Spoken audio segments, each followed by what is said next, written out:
right, I wanted to review a few things that you've done thus far in Unit 4. So I'm going to work through some problems that you may have seen in your application thus far. All right, so you should recall a lot of this from last year when you were in GT Math or Accelerated. The first question says, graph the linear equation, find 3 points that solve the equation, then plot on the graph. So when you have a problem like this, when it says find 3 points that solve the equation, all you have to do is basically you're just going to write or make an XY chart. And you can find, because we want to find our X and our Y so we can plot our point, you can use any number to represent X. For mine, I'm going to use -4, 2, and +5. Once you've determined which numbers you want to plug in for X, all you're going to do is to plug them in for X, solve for Y. So I would have -2 times -4 minus 3y equals -7.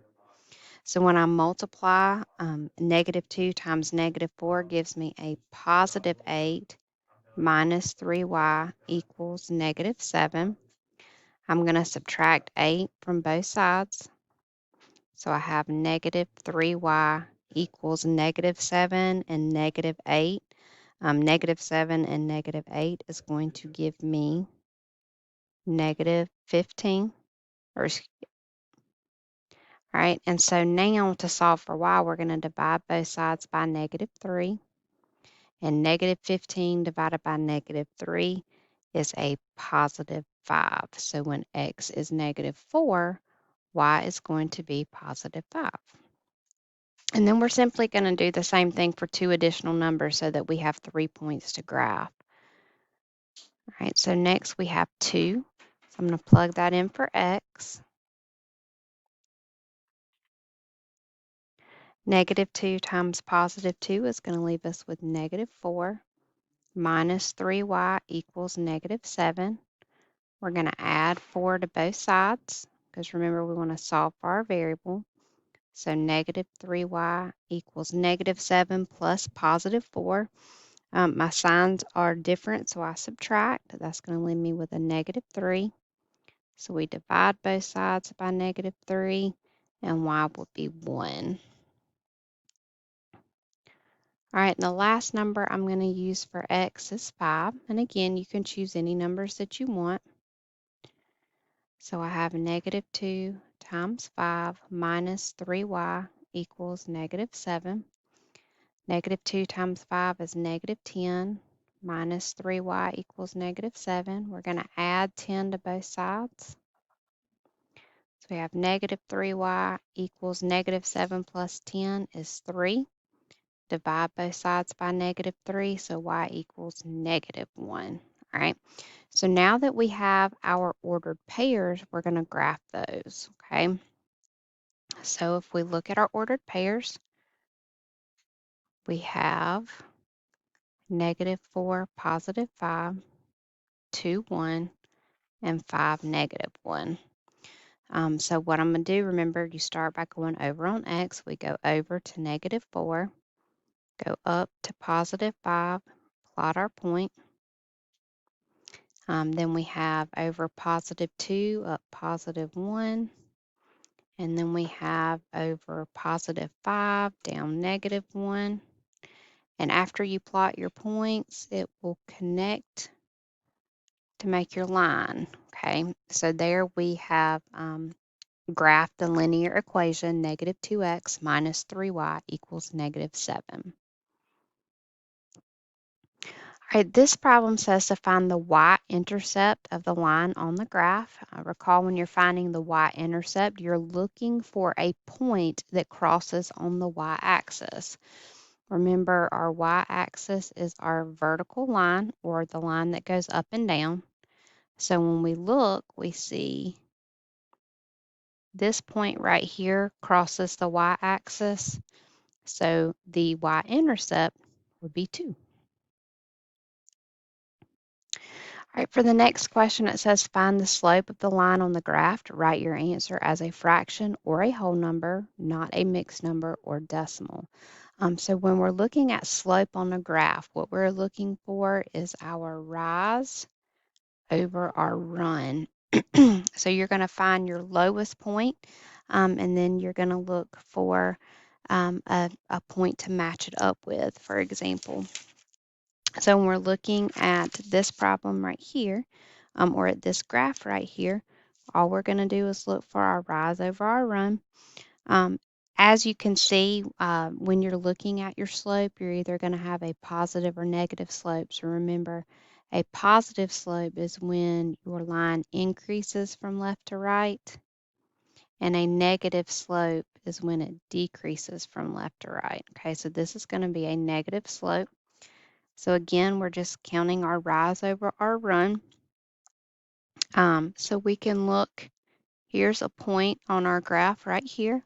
So we can count our rise, 1, 2, 3, 4. So we rise 4, and then we run 1, 2, 3 to the next point on our line, okay?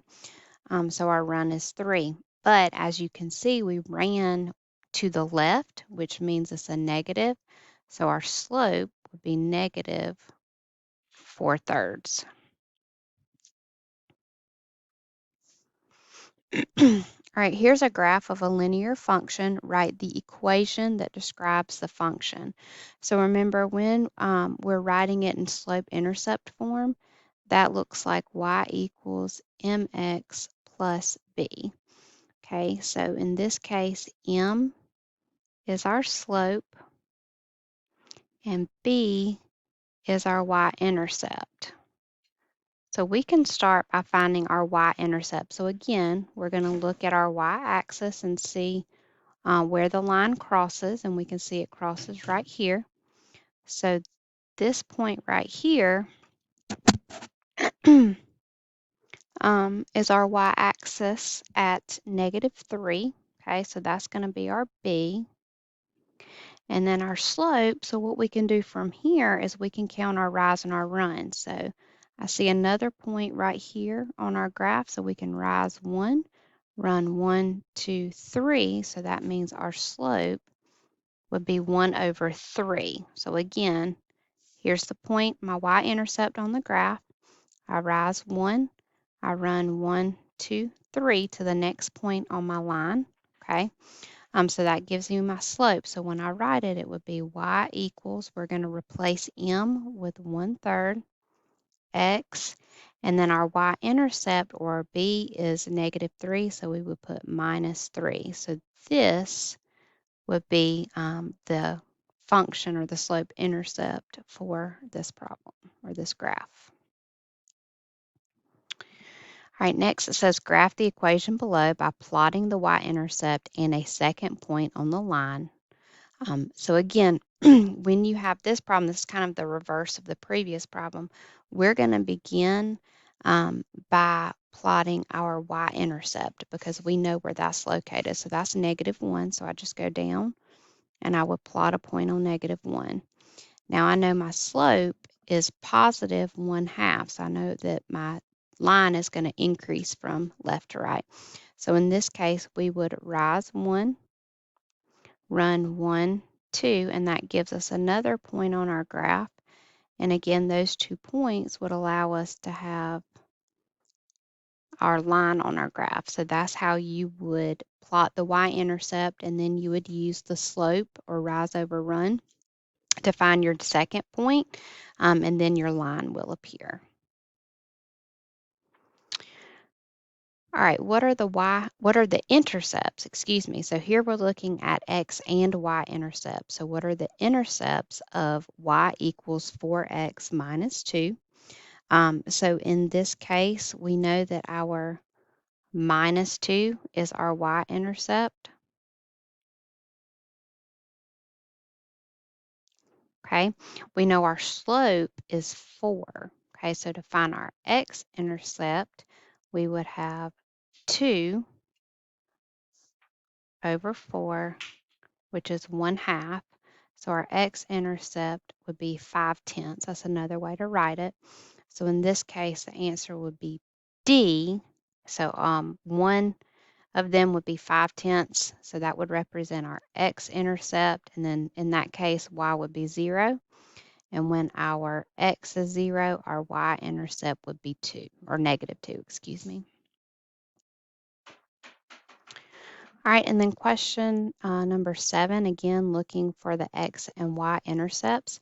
Rachel can buy licorice sticks for 75 cents and cherry candies for 50 cents and has a budget of $25. If her expenses are represented by the equation 75 hundredths x plus 5/10 y equals 25, where x is the number of licorice sticks and y is the number of cherry candies, how many cherry candies can she buy if she wishes to spend the entire $25 on cherry candy?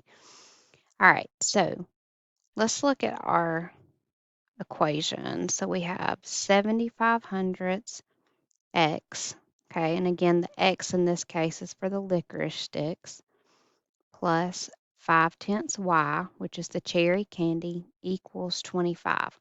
Well, she states here, if we look, she wishes to spend the entire $25 on cherry candy. So that's our y, okay?